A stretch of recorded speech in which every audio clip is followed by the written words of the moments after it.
Russell and Dave Brown. We're right along ringside. Whoa, what a group we got today, huh, Dave? Boy, I'll tell you, that's in keeping with the kind of program that we got lined up for today's Championship Wrestling. Going to have the big guy out of Austin, Texas in here to begin with. Dirty Rhodes will be here in the opening match. Following that, the Dutchman from Oil Trough, Texas. We will have Dundee and Landell. They'll be together as a tag team today. The Fantastics will be here, too. Tommy Rogers and Bobby Fulton. And a little bit later on, we are going to have, in an expiration of time match, J.D. Costello and the Mod Squad. First time that we've had them here, we've seen the advanced billing on them and heard what Costello had to say about him. We'll see Spike and Basher and J.D. Costello a little bit. Also, we got an interesting interview with Dutch Mantell. I think that'll reveal, if you can get close to this kind of a guy, a little bit about Dutch's personality in there. All of that and a bunch more. We better get going. Back with the opening bout with Dirty Rhodes in just a moment.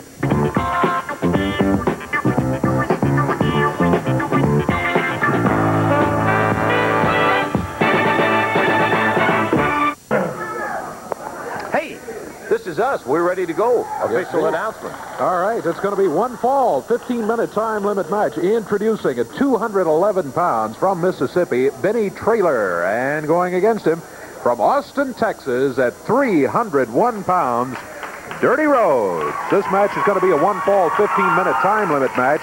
And the referee for this match is Jeff Jarrett. Okay, we're about ready to go. One fall, 15 minutes. Bell time. Here we go. Dirty Rhodes. Benny Traylor.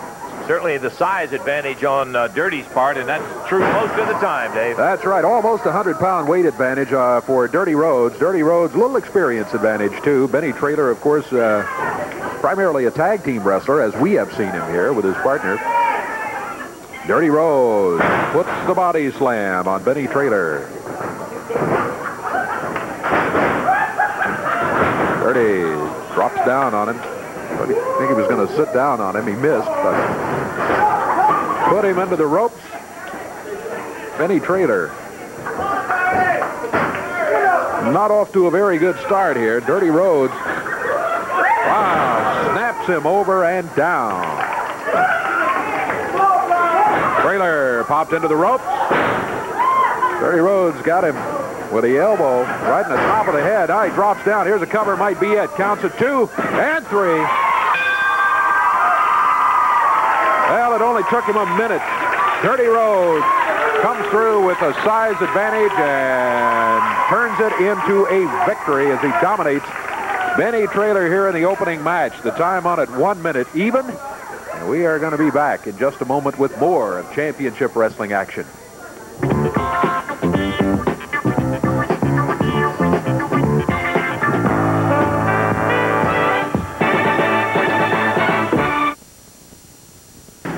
Okay, we're going to be back into the action here in just a moment. I got to take time to tell you this and tell it to you just like it is. This coming up may be one of the most important championship wrestling programs we have ever been involved with, and you know that is a lot of them. Now, I'm not going to tell you anything about it. I am going to tell you about some of the action coming into the Coliseum Wednesday night in Evansville. The main event I'm going to hold off on. But let me tell you, the card without the main event is a sensational card. Coming back to Evansville will be Joe LeDuc. The old crazy French-Canadian will be there, and brother, look out, Coliseum. In addition to that, an AWA Southern Tag Team title, and it's got my interest up. The Fantastics, Bobby and Tommy, will be going against the impressive team of the Mod Squad. I say that, J.D. Costello, because obviously the promoters recognize it. They've given you a title shot right off the bat. That's right, Lance. You know, you're a man of class. I admire you. You wear the most expensive clothes that money can buy. And what do you know? So do I. You know, talk is cheap. I've been talking for the past 5 weeks about Tommy Rogers and Bobby Fulton. From you. But now it's time to stop talking. It's time for action in the squared circle, the Fantastics against the Mod Squad. And what you're seeing right here is the next Southern Tag Team Champions. Well, that, of course, is why the match is going to be held in the Coliseum Wednesday night in Evansville. You've talked a lot about them. How about introducing these gentlemen from the Badlands of New Orleans? They were fired by the New Orleans Police Department. I make no bones about it. That's why they're here today. Meet Spike. You can't drop kick him. Look at that. Here's Basher. Same with him. These are men going up against two pretty boys, and we're going to come out on top. Well, that's got to be your opinion, but those two pretty boys have done pretty well. J.D. Costello and the Mod Squad, you'll be seeing them in Evansville Wednesday night right there at the Coliseum. In addition to that, stay tuned. You have got to see what comes up. Okay, we mentioned a little bit earlier, right at the beginning of the show. Of course, they didn't hear that. They wouldn't have heard us mention it at all. Boy, have we got a great show on. We do. You know, and actually, while a lot of times all this bragging goes by the board when you see the action in there, I'm really interested in seeing the Mod Squad. They will be here for the first appearance, and I've heard a lot of things about them, so we'll be seeing J.D. Costello and the Mod Squad a little bit later on. Dutch Mantell. Complex kind of a guy in one way, and another way he's a very simple kind of a guy. He's very direct, very straight ahead. He doesn't like you. He lets you know that. He seldom is bubbly about anybody in particular. Interesting conversation he had with Eddie Marlin, and we've got it on tape. Let's take a listen to it. Dutch, I just wanted to get with you this morning and talk to you. I've had phone calls after phone calls, thousands of letters. They want to know what had happened to Dutch Mantell and Bill Dundee. Of course, I've seen, and most of the fans have seen the fight that y'all had on TV. But y'all was such close buddies. Every time Bill Dundee would go to the ring, you would stand at the dressing room door. The minute he got in trouble, you hit the ring. Dundee watched your back. Everywhere you seen one, you seen the other. And something had to happen to bring that fight on. And we'd just like to get to the bare facts, and nobody but Dutch Mantell can really tell us exactly what happened. Well, let me say this. You want to hear this story? I sure do. It's a deep-rooted story, and it goes back years and years and years. Let me take. Well, here, just take this, and I want you to listen, Eddie, and I hope the fans can understand. I was here for a long, long time, and so was Bill Dundee, and I knew him here. And then, as you have to do in a wrestling profession, you have to move around. So, Bill Dundee, he went to Louisiana, and I went to Florida.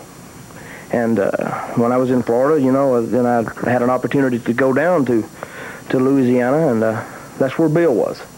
So when I went down there, it's only a natural occurrence that since I'd known him here, you know, we were big buddies there. He was glad to see me. I was glad to see him, and we began to sort of team up together and ride, make wrestling matches in different parts of the country together and fly and everything. And where you saw Bill, you saw me, because we were friends.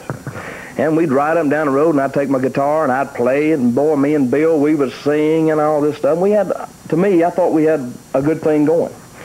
And I would sit over there and chew my tobacco and tell jokes and just, you know, basically just have a good time.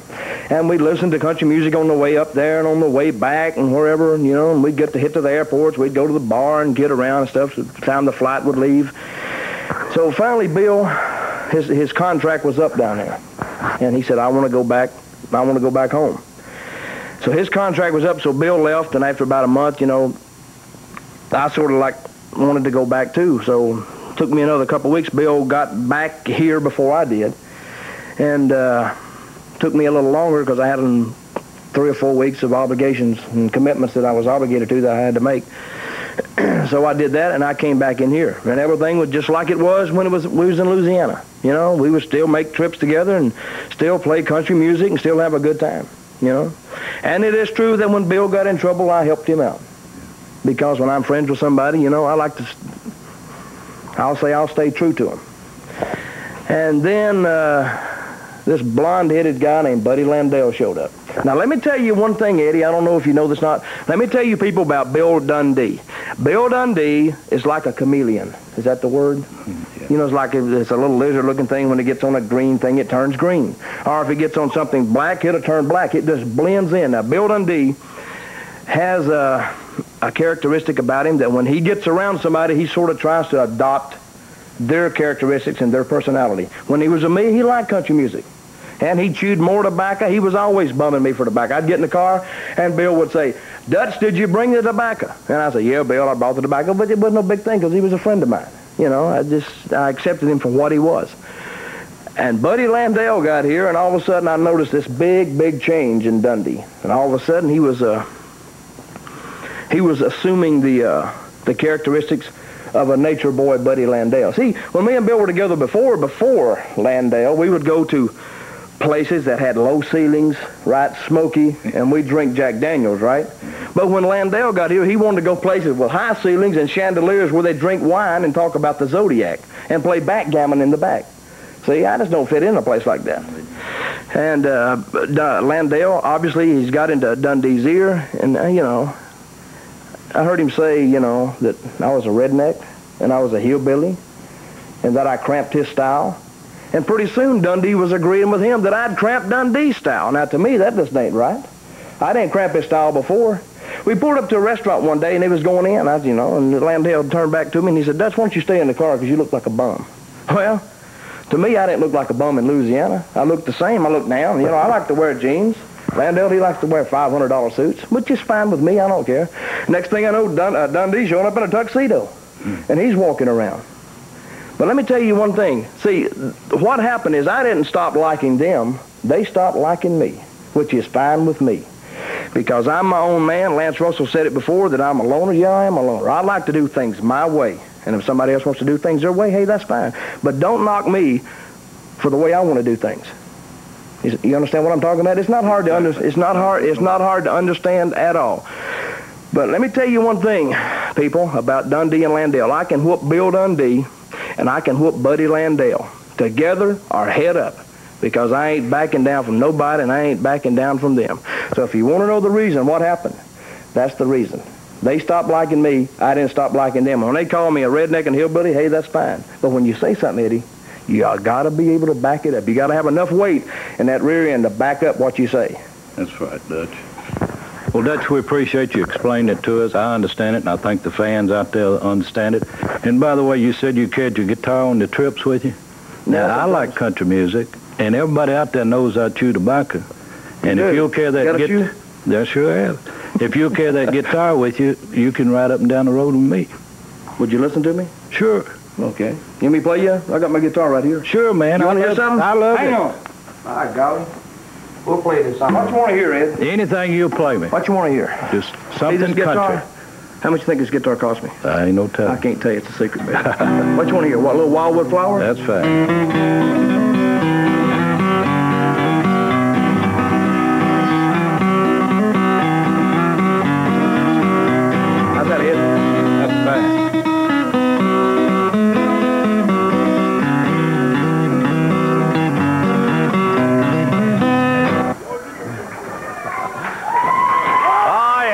You'd be interested in that. And here he comes right now, Oil Trough, Texas, #1 citizen, the Dutchman. Okay, Davey. One fall, 15-minute time limit match from Mississippi at 212 pounds, introducing Jerry Garman. And from Oil Trough, Texas at 229 pounds, there he is, the Dutchman, Dutch Mantell.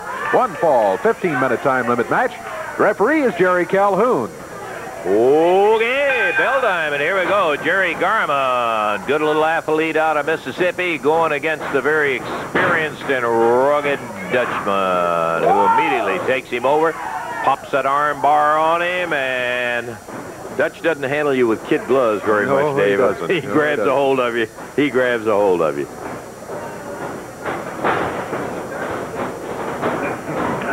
Dutch standing side headlock. Pops that hips to him and takes him right over and down. Gets a 1 count. Garman easily gets the right shoulder blade up. Yeah, that's not a hold to be able to keep that right shoulder down. Dutch knows that. He's just working on him with that headlock. Wasn't really going for the pin at that point. Staying right with him, center of the ring, hanging on to that side headlock. Back over in the ropes. The referee calls for a break, and the Dutchman draws the fist back.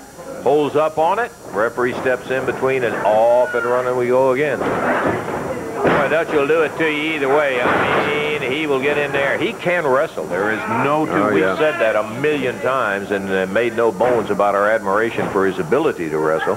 Now, the Dutch will get mean with you, too. And I mean, at the slightest provocation, drop of the hat or the bat of an eye, he'll do it to you. He just dropped a lower leg on Garman, who was lucky to get out of that one. He hurt him when he dropped down on him, Dave. Yeah, Garman, I wasn't sure he was going to be able to kick out of that one, but he did at the 2 count.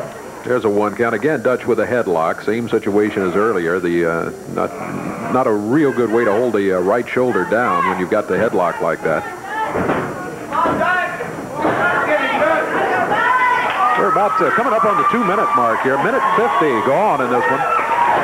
Garman firing that right hand at Dutch. Whips him across the way.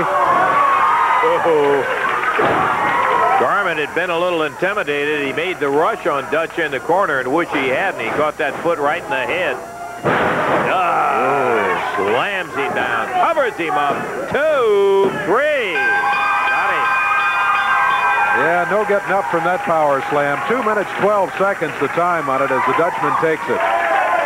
Yeah, Garman made his move on Dutch after being intimidated by him, but I'll tell you one thing for a living fact. He came in there too quick, and Dutch, boom, on him with a boot. He rattled him with that boot, put him down, and power slammed him, and son of a gun, he got the 1, 2, 3. We still got a bunch of action to go. Dundee and Landell will be here. The Fantastics, J.D. Costello and the Mod Squad. All of that yet to come. Back in a moment.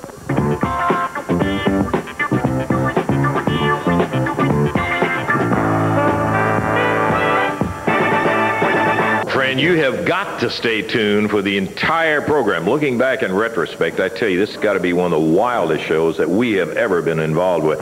Do want to tell you this. Get your pencil out. How about Monday, March the 10th at Litchfield, Kentucky, the Grayson County High School. What an outstanding night of action that is going to be. You'll be seeing the Mod Squad that we met a little bit earlier there. Also, you'll be seeing Dundee and Landell. They'll be in Litchfield on March the 10th. Thursday, March the 13th, Ramsey, Indiana at the North Harrison High School. What a great card is coming in there. That's the 10th at Litchfield, the 13th at Ramsey, Indiana. Your time to get out and see championship wrestling in person. How about Wednesday night in Evansville? Well, again, I'm going to hold the main event. You got to see that. Billy Travis goes against Pat Rose. Abdul Gaddafi against Frank Morrell. Crazy French-Canadian Joe LeDuc comes back, and you're going to be seeing the Fantastics against the Mod Squad, plus a dynamite main event. Hey, we're waiting now for all the troops to get in here, and here come a couple of them. And we got 4 of them heading to the ring. We're ready for our next tag team action, Dave. It'll be one fall 15-minute time limit match. Introducing at a total weight of 419 pounds, both out of Memphis, Tennessee, David Johnson and Jim Jameson. Going against him at a total of 438 pounds. From Australia, the superstar, the living legend, Bill Dundee, his partner from Los Angeles, California, the nature boy, Buddy Landell. Landell wearing the Mid-America belt, Dundee wearing the Southern title. This match, one fall, 15-minute time limit. Jeff Jarrett is the referee. I don't want to say anything about Landell's robe as to the quality of it, but I noticed it's shedding. I see some of the fur coming off on the ground down there. Dundee slipping off his outer suit, and we'll be ready to go as Jeff Jarrett says, come on, Billy, let's get this thing underway. And, I see. When you're the champion, you don't have to hurry for anybody. All right, David Johnson starting out against the superstar. But let's take time. Dundee has just called time out here. Sure. Yeah, referee's saying, come on. We don't have time out here. Let's go. Oh, Dundee. Going after young David Johnson. Johnson with a chop. Dundee just open hand slapped him across the face. Obviously, outclassed Jameson and Johnson. Just will tell it like it is. Dundee and Landell, both single title holders. Oh, boy, that elbow crucified David Johnson. He's still hanging in there, trying to battle his way back. Boy, both of them are vicious here today. Landell and Dundee. Landell must have taken a cue from Dundee, and when he stepped through there, he has just been pounding first Johnson and now Jim Jameson. Oh, Jameson literally knocked halfway across the ring by Dundee. Body slam. Dundee didn't just body slam him, he threw him down. He did, right in the middle.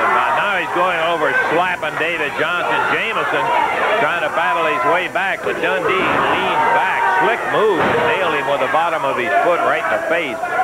He is back on top of him, and there's the tag on the Nature Boy. Landell.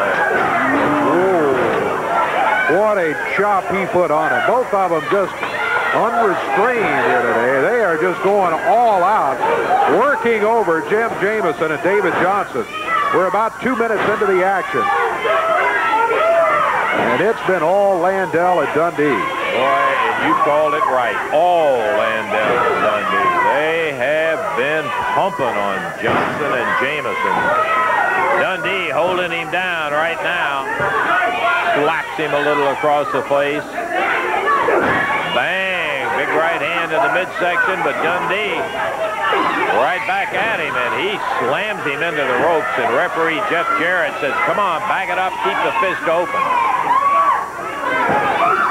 Dundee, double fist across the back of the neck.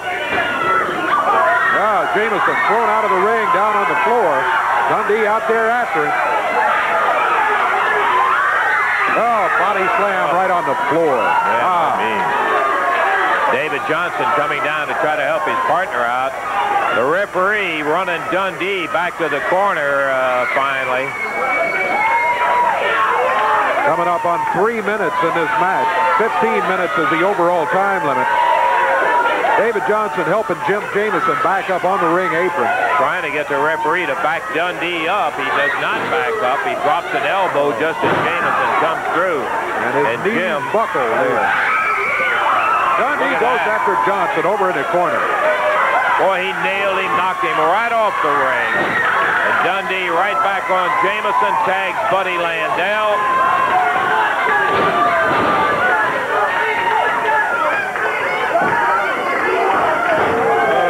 Landell drops down on Jamison.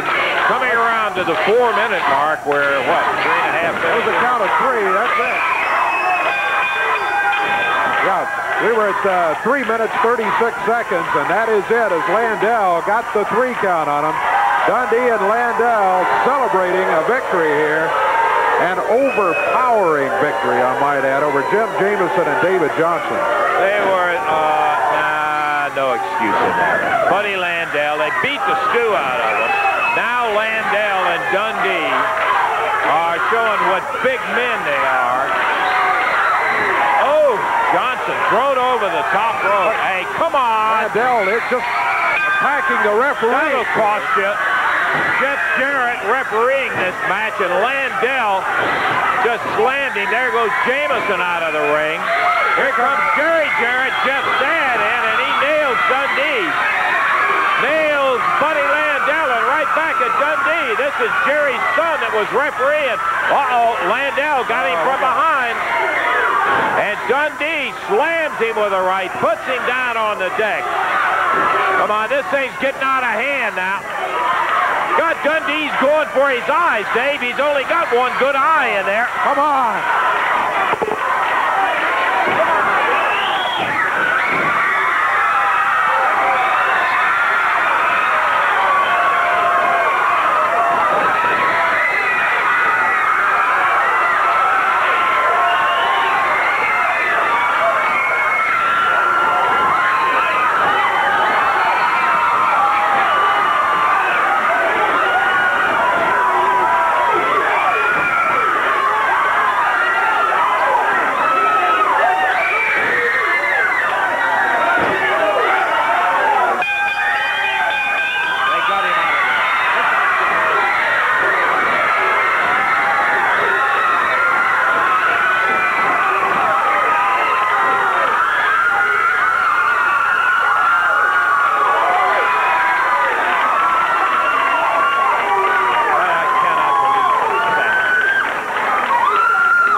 Up a year out of high school, and they jump on him in there because he's trying to stop them from doing the damage they were doing to Jamison and all. Kid just doing his job here. And then his dad comes out to help him. They know Jerry's only got one good eye, and they go after it. And start gouging in the eye. That's the sickest thing I ever saw. I'll tell you one thing. That is absolutely ridiculous. with guys. Something's got to be done about guys. I've had enough people, and I know you have too, Dave, say, are you guys just going to let Dundee take over the entire program? And the answer to that is no. Something's going to be done about it, because I'll tell you one thing. I know Marlon's going to do something, Jerry will do, and I can guarantee you this is one place I'm not objective about the thing. It's ridiculous. It's bad enough when they come out here and do some of the things they do to like Jameson and Johnson. Sure, they're their opponents. You go in there, you beat them in that, but you don't start beating them around. And then you jump on a kid just out of high school like that. Then his dad comes out and tries to protect him naturally, and the next thing you know, they're in there digging at his eye, the only eye. He's got one bad eye, and they're digging at the only good eye he had. Something's got to be done about it. That is sick. Right. Sick. I'll tell you what, we're going to be back. We've still got more matches to go here. We're going to be back with more in just a moment.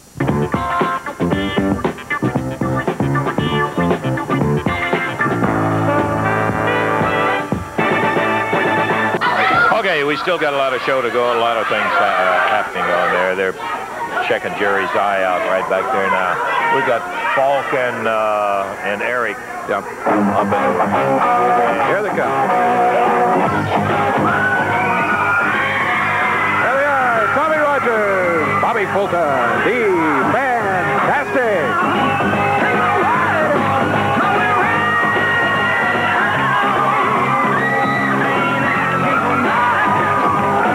Take them a while to get past that line of beautiful girls over there. That, by the way, for all of the Championship Wrestling fans, as the guest of Championship Wrestling, is the Championship Cheerleading Squad in the girls' division. They were the national champs, won it in Florida a couple of weeks or so ago from Bartlett High School in Memphis, Tennessee, and they are the guest of Championship Wrestling up here today. Tommy Rogers, Bobby Fulton, they're favorites of all of them.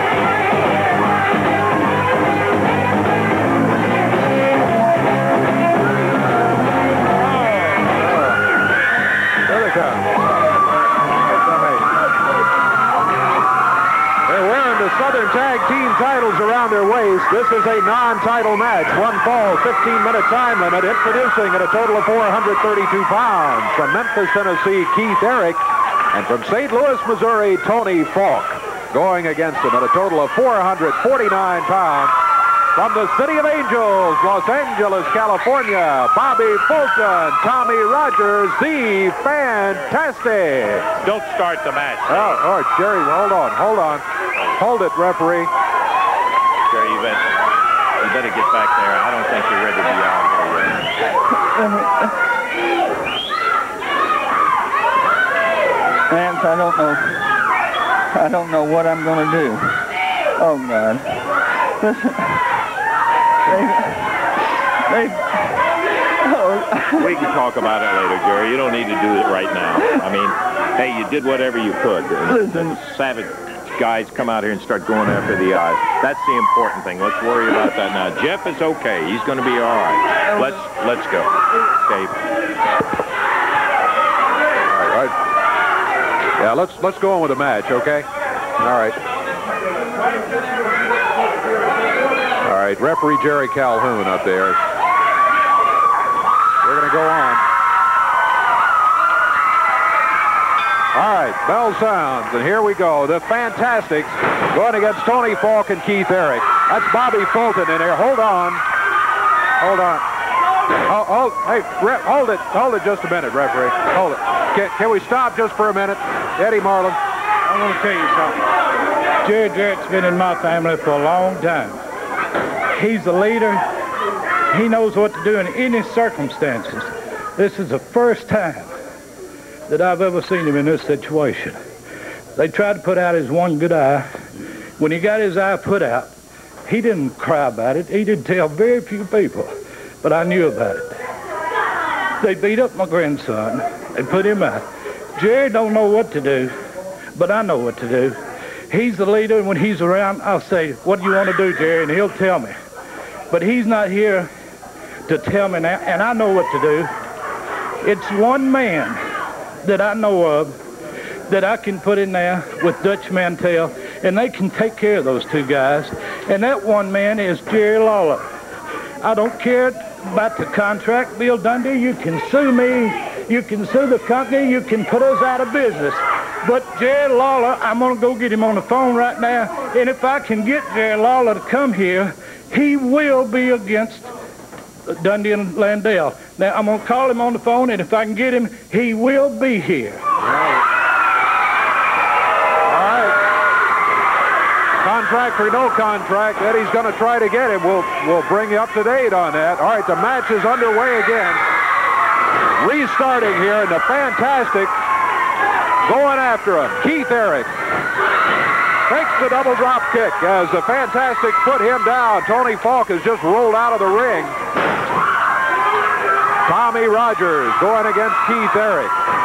Boy, what an announcement by Eddie Marlin, and I don't blame him. Boy, I tell you, after all that's going on here, not just today, but in recent weeks, but especially here today, boy, who can blame him for wanting to get somebody in here can get it all stopped and straightened out? I tell you, absolutely, Dave. It just has gotten to the point with Dundee and Landell, and Dundee's the ringleader of the thing, where something has got to be done. I hate not to be calling the match the way we should. The Fantastics are taking care of business in there, but it is very difficult when you see a friend of 20 years like Jerry Jarrett is of mine to come out here and be in a position where he feels like he can't defend his son because he's going against two knuckleheads up there that do that.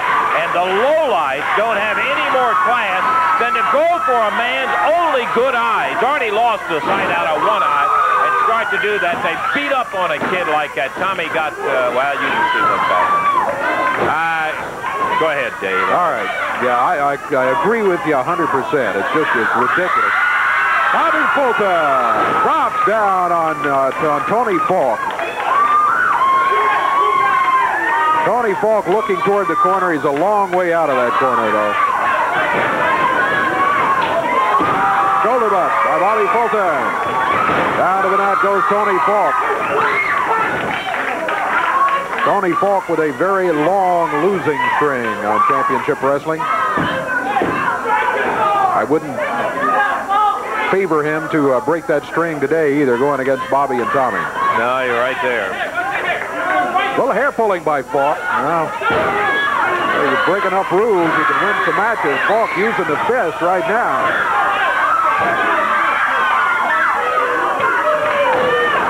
Reversal by Bobby Fulton. Nice move. Fantastic. Really looking good, as always. Boy, these guys are in terrific shape. When they show up at the arena, they are ready to wrestle. They were kind enough, and referee, too, to hold the match briefly here while we talk to Eddie Marlin. Fantastics themselves showing some class in that. Tony Falk being worked on by Tommy Rogers. Rogers puts him into the rope. Dumps him over the back, and Tony Falk hit hard.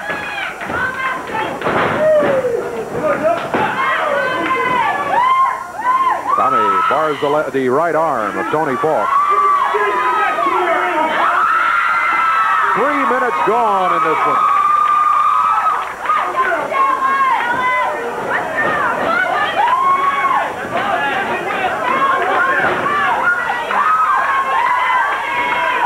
Bobby Fulton taking over.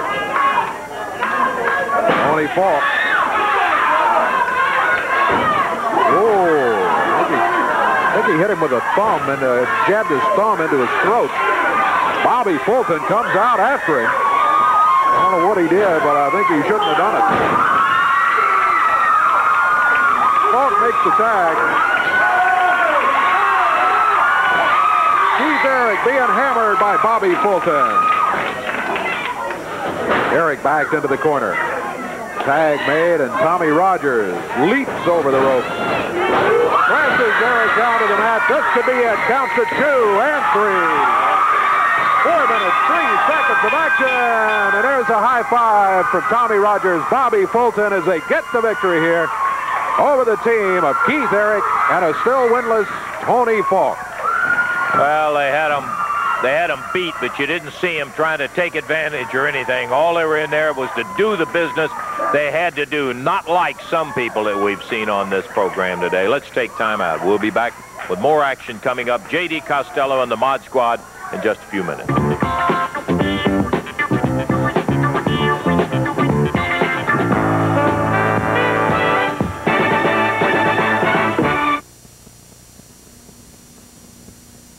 Well, I tell you, as I look back on the events that took place on this championship wrestling, absolutely unbelievable that you could have two guys act like Dundee and Landell did, but you can make your own opinions. I'll tell you somebody that's got an opinion about it, and that's Dutch Mantell. He's happy. Who's coming back? The King, Jerry Lawler, his partner against Dundee and Landell Wednesday night, the Coliseum. Now, obviously, there's some comments from the other side of the fence.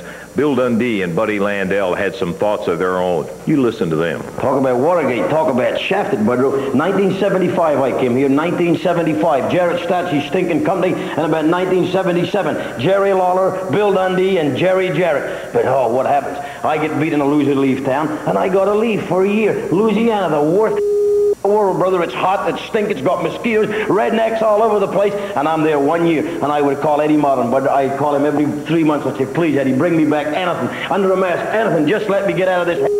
I'm sorry, Bill, I'm sorry. You've got to stay. Your contract says 1 year. It doesn't matter when Jerry Lawler, though. When Jerry Lawler gets beat 3 months and I beat him, I run him out of town, they tear up the contract. They say, come on back, Lawler. You helped build this company. What the think I did, Jarrett? Where have I been for the last 10 years? I was up and down the roads. I bled, I cried, I tears. I helped build your stinking company, and you're not giving it to Lawler. You're not bringing it back, Lawler. Jarrett, Nixon thought he was above it. Nixon thought he could do anything he liked, and he couldn't. They impeached him, Jarrett, and I'm going to get rid of you, boy. Budrow, I'm going to get rid of him. I'm not scared of you, Lawler. I ain't scared of you, boy, but you're not doing it to me, Lawler. My whole life was to get rid of you. My whole life was to be at the top of the mountain, and I got the Jarrett. Politics is what did it, Budrow. Politics. The whole stinking world screwed up with politics, and you're not doing it to me, Jarrett. Russell, you're not doing it to me. I'm suing the out of you.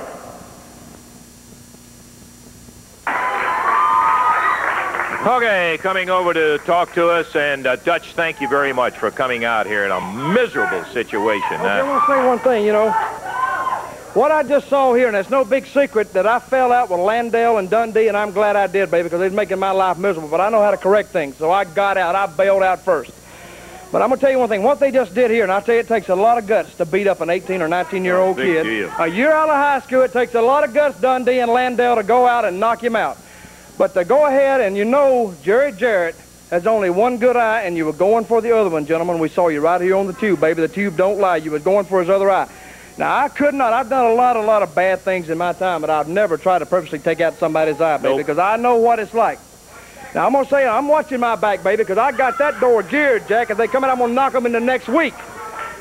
Now, I heard Eddie Marlin out here, and he took it upon himself to see if he could get Jerry Lawler back here. And I hope to God he does, because if anybody can help me out, it's Jerry Lawler. But see, what Dundee and Landell don't know about Jerry Lawler is he is a friend of the family, and he watched that kid, Jeff Jarrett. He watched him since he was yay-high-tailed jackrabbit grow up, and he's like family. And if he thinks he's going to let this go by unanswered, it's not going to happen.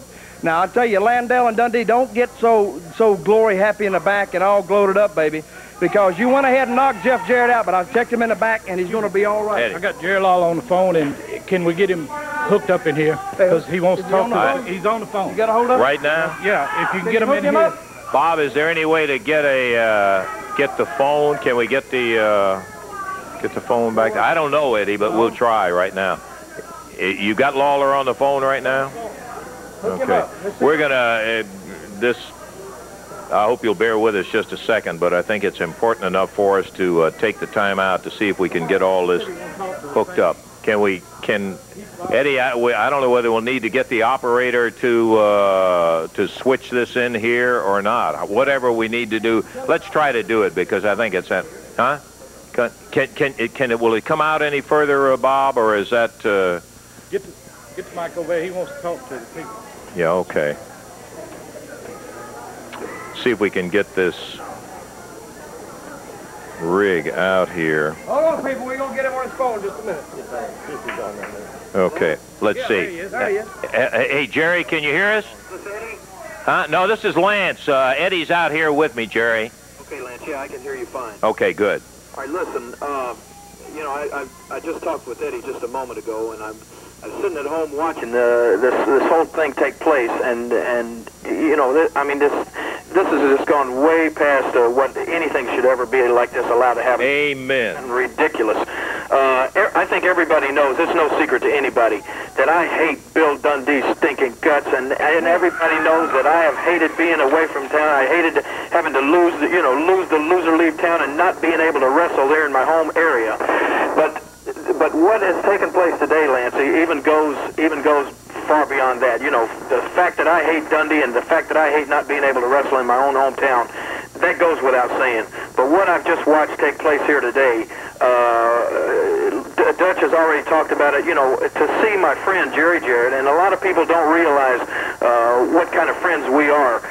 You know, Jerry and I have been friends, and we go back a long, long way through thick and thin. When Jerry was struggling, you know, trying to start his own wrestling promotion, I stuck with him then and helped struggle along while this thing wasn't successful, and helped make it successful, and give the wrestling fans in this area what I think is the best promotion anywhere in the country. And there have been a lot of wrestlers, and Lance, you know them as well as anybody, that have come through here and have gone on to what they thought were maybe bigger and better things, and have not shown any loyalty or any friendship, and have not stuck by. But I have always stuck with Jerry Jarrett, and I've stuck with the fans in this area because I love them, and I love him, and the people here know that, you know, he stuck by me all the way through, too. And I am going to be here. After losing this loser leave town match, it's true, I've had to get on an airplane every week, and I've had to fly all the way across the country, all the way across the ocean to different parts of the world to wrestle. And believe me, Lance, I hate it. I'd rather be right here at home with the people that I know and love and the fans that I've wrestled for all of these years and that I want to continue wrestling for. And now I have an opportunity to come back here and do it. And Eddie Marlin has called me and asked me to come back, and I told Eddie before, sure, Bill Dundee will probably sue because there was a signed and sealed contract. That's all he can do is sue, and I think that Jerry and Eddie Marlin have enough money to keep Bill Dundee tied up in court from now until doomsday if they have to. But what we can do is take care of some business in the ring right away. So I'm already booked to wrestle in other parts of the country this week. I'm going to cancel whatever bookings I have. And Dundee and Landale, I want you to know, boys, the king is coming back to town, and I will be there. And Jerry, just a second. Jerry, this is Dutch. Can you hear me? I hear you, Dutch. Okay, look, I know you saw what happened. I'm disgusted with it, but I know we go back a long way, brother. But we got one thing in common. We don't like Dundee, and I don't know if you like Landale or not, but let me tell you, he's a low-life, egg-sucking dog, baby. So if you'll be my partner, I guarantee you, I had Billy Travis as a partner, but, you know, a lot of, he's a good wrestler, but he's just not there yet, Jerry. So if you'll be my partner, I guarantee the fans sitting at home that we're going to take care of business, and we're going to take care of it the only way we know how, and that's to kick their butts all over that ring, Jack. Well, I think that pretty well tells how Dutch feels about it, and I know how you feel about it, knowing how close you are to Jerry. Well, Lance, I just want to say this. You know, I thought I felt as bad as I've ever felt in my life when I lost a loser leave town match. Yeah, I know that. Just a few minutes ago, when I had to sit here on television and watch Jerry Jarrett come out there, and knowing the kind of pride that's inside that guy, and to see him standing there and cry in front of hundreds of thousands of people here on television, because I know his feelings. I know what he's thinking. He's thinking, he's feeling like he's not even a man who's able to help out his own son when he needs him. And I know what kind of emotion had to be going on inside him, and I felt it too. And I want to say this to Dutch. I fought hard against you, Dutch, and I fought hard with you, and you've done the same thing with and against me. And all I want you to do is promise me that Monday night, not only Monday night, but any chance we get a hold of these jerks, Dundee and Landale, that you will fight just as hard as with me as you have against me in the past. And I promise you, and I promise the fans, and I'm promising Jerry and Jeff Jarrett that we will take care of Dundee and Landale, and they're going to know what it's like to have somebody trying to put them out once and for all. We'll do it, Dutch. Okay, I give you my word, baby. We're going to stay together. We're going to teach these guys a lesson. I'm telling everybody, the king is back, and they're going to know it. Okay, Jerry, we got to get it on here. Thank you very much for all of it. I'm glad Ed got in touch with you. We'll see you this week, my boy. Let him sue. Okay, Thank you, Bob. It ain't gonna do him good. Like you said, the king is back and the Dutchman's with him, and when we get together, things are gonna happen. Thanks, Ed. Go get him, Dutch. Ed, thank you very much. Mantell and Jerry Lawler. It's long overdue, I can tell you, and I know you feel the same way I do. Forgive us for all of the behind-the-scenes stuff here, but we felt it was important. David, let's ring the bell, and we'll see if we can get it on here. All right. Hey, if everything else happened, we just will walk over here on camera. That's right. We've got the ring waiting here. Our first look coming up. Our first look in live action here of J.D. Costello. There he is, and the Mod Squad. Now, they've been in here with some conversation the last 3 or 4 weeks. Here they are, ready to go today in a tag team match on Championship Wrestling. Here come their opponents. And let's go ahead with the official introductions. It's an expiration of time match. The total weight, 467 pounds. Introducing from Tampa, Florida, Thunderbolt Hamilton. And from Memphis, Tennessee, David Haskins. Going against him at 491 pounds from the Badlands of New Orleans, J.D. Costello and Spike and Basher, the Mod Squad. Expiration of time match. Jerry Calhoun, the referee. Okay. We got the press book, I think that's what it is. I don't know whether it's, what's that say on it? Oh, it's the rule book that J.D. has. It says Mod Squad rule book. I would expect it to be empty. Yeah, Dave. Either empty or it certainly, I bet, has a different version of the rules than the standard ones, for sure.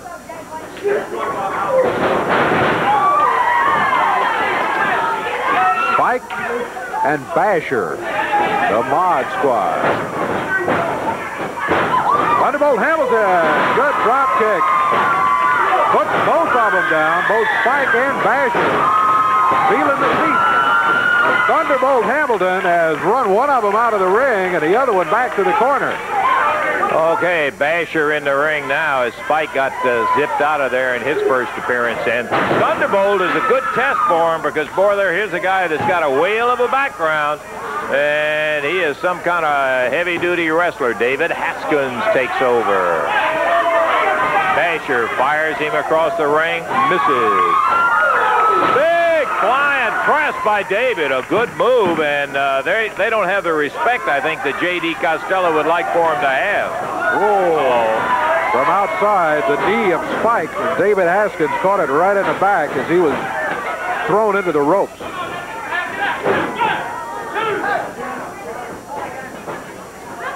That's Spike with the body slam. He drops down, used the fist. Yeah, he hit him right with a fist.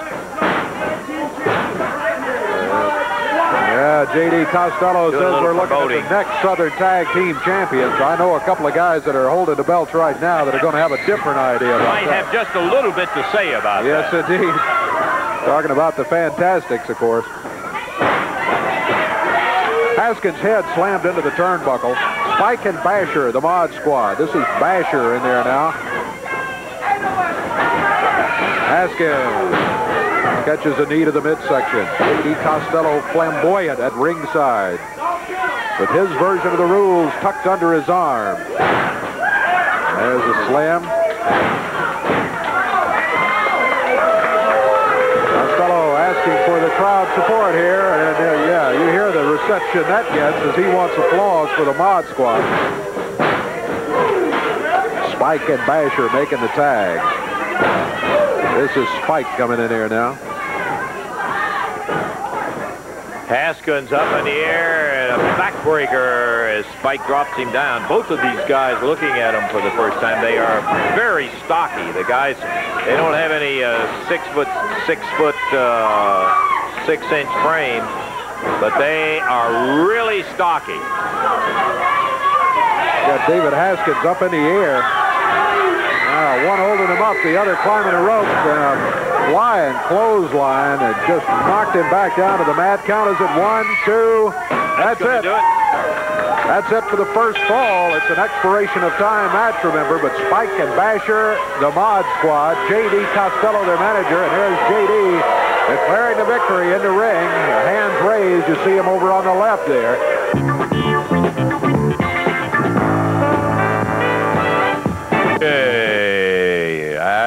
you know, I was trying to think exactly what to say about the action in there today, and it's one of those things where I guess maybe I better let you say. There's not much you can say. Well, I tell you. Well, the official action here today. Dirty Rhodes defeated Benny Traylor. Dutch Mantell over Jerry Garvin.